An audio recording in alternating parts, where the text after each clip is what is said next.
আজকে আমি নাম ধরে কিছু মানুষের কথা উল্লেখ করতে চাই। একটা থেকে আপনারা রাজনৈতিক অপরিপক্কতা বলতে পারেন, রাজনৈতিক শিষ্টাচার বহির্ভূত কাজ বলতে পারেন, কিন্তু আই ডোন্ট কেয়ার। কালকের পর থেকে আমি স্কুল আসলে কেয়ার করবো না। আমি আমার ব্যক্তিগত জায়গা থেকে প্রতিবাদ জারি রাখবো। সেটাতে আমার রাজনীতি থাকলো না আপনাকে মেরে ফেলা হলো, এটাতে আমার কিছুই যায় আসে না। আপনারা জানেন যে আওয়ামী লীগের soft court supporter Anis Alamgir, সাংবাদিক আনিস আলমগীর, সাংবাদিক মাসুদ কামাল, আব্দুল নুর তুষার, সাংবাদিক পান্না, তারপরে মিডিয়া ব্যক্তিত্ব শাওন, তারপরে তারেক রহমান, আম জনতা পার্টির, এরকম অনেক ব্যক্তিরা আছে যারা রেগুলার বেসিসে টকশোগুলাতে এই আমাদের মিডিয়া, আমাদের সাংবাদিক ভাইরা সুযোগ করে দিচ্ছে, যারা রেগুলার বেসিসে ইনক্লুসিভ রাজনীতি, ইনক্লুসিভ মানে নির্বাচনের কথা বলে তাদেরকে প্রতিনিয়ত সুযোগ করে দিচ্ছে। তারা নানাভাবে নানা কায়দায় বয়ান উৎপাদন করছে যে আমরা আসলে আওয়ামী লীগকে ছাড়া চলতে পারবো না, আওয়ামী লীগের এত পার্সেন্ট ভোটার আছে, এটা আছে ওইটা আছে। আরে ভাই, লাস্ট ইলেকশনে আওয়ামী লীগ জোর করে তুলে নাও তো 5% ভোটার কাউন্ট দেখাতে পারে নাই, তো আপনারা এত আওয়ামী লীগের ভোটার কই পান?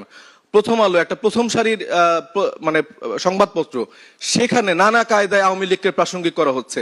একটা ফাঁসির আসামি, একটা খুনি, যেই মানুষের হাতে 1400 মানুষের রক্ত লেগে আছে, সেই খুনিকে আপনারা কোনোভাবে ডাটা ড্রিভেন ভাবে, মানে কোন 1400 মানুষকে আপনারা সেই স্যাম্পলিং করছেন 1300 মানুষের, সেটা কি গোপালগঞ্জের নাকি যে তিনি হচ্ছে সম্ভাব্য প্রধানমন্ত্রী হতে পারে, কতজন চায়?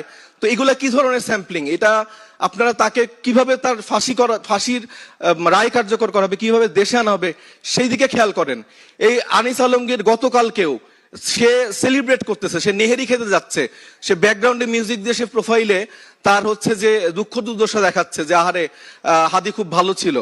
আপনার এই আব্দুল নুর তুষার, উনি হচ্ছে যে বিভিন্ন কথায় এই গালি দেওয়া যাবে না, এই হাঁটুর বয়সী, এরকম বিভিন্ন ভাবে তরুণদেরকে ছোট করছে, জুলাইকে ছোট করছে। এই মাসুদ কামাল বিভিন্ন ভাবে বিভিন্ন ডাটা দেখায়, বিভিন্ন জরিপ দেখায়, বলতেছে যে আওয়ামী লীগকে আনতে হবে, আওয়ামী লীগ না হলে ইলেকশন হবে না রে ভাই, এইটা হবে না রে ভাই, ওইটা হবে না রে ভাই। এই পান্না সারাদিন 32-এর মায়া কান্না দেখায়, এই পান্না সারাদিন আওয়ামী লীগকে নিয়ে মায়া কান্না দেখায় এবং আওয়ামী লীগকে নানাভাবে প্রাসঙ্গিক করছে। এই শাওনের মতো যারা মিডিয়া কর্মী আছে, এরা মিডিয়াতে থেকে সারাদিন জুলাইকে ছোট করছে, জুলাইকে আকাঙ্ক্ষাকে ছোট করছে, এবং এদের বিরুদ্ধে আমাদের সরকার নিশ্চুপ, কোন রকম ব্যবস্থা নেওয়া হচ্ছে না। আমাদের প্রত্যেকটা মিডিয়া এখানে চুপ, প্রত্যেকদিন টকশো গুলাতে নানাভাবে এই মানুষগুলা উপস্থিত হচ্ছে। এছাড়াও সাংবাদিক, শিক্ষক মহলে আপনারা জানেন ঢাকা বিশ্ববিদ্যালয় থেকে শুরু করে প্রত্যেকটা পাবলিক ইউনিভার্সিটিতে এই জুলাই গণ অভ্যুত্থানের সময় যারা আওয়ামী লীগের দালালরা ছিল, তারা কিভাবে দলের দলদাস হয়ে এই জুলাই গণ অভ্যুত্থানে এই মৃত্যুগুলা ঘটানোর পেছনে দায়ী ছিল, তারা আবার নতুন করে ক্লাসে ফিরছে, তারা নানা জায়গায় মিটিং মিছিল করছে। এছাড়া যতগুলা সেক্টর আছে প্রত্যেকটা জায়গায় এই আওয়ামী লীগের দোসর, আওয়ামী লীগের ফ্যাসিস্ট, এই জাতীয় পার্টি 14 দলের লোকজন নানাভাবে নানা জোটের মাধ্যমে ফিরে আসার চেষ্টা করছে। এদের বিরুদ্ধে আজ থেকে আমি যুদ্ধ ঘোষণা করলাম। আপনারা যদি আমাদের সাথে লড়াইটা করতে চান, এদের বিরুদ্ধে যুদ্ধ করেন, এরপরে ইলেকশন, এরপরে বাকি কাজকর্ম করেন। নাইলে এই 2 মাসের মধ্যেই আমাদের তরুণ নেতা থেকে শুরু করে এরপরে যারা সিনিয়র, যারা রাজনৈতিক দল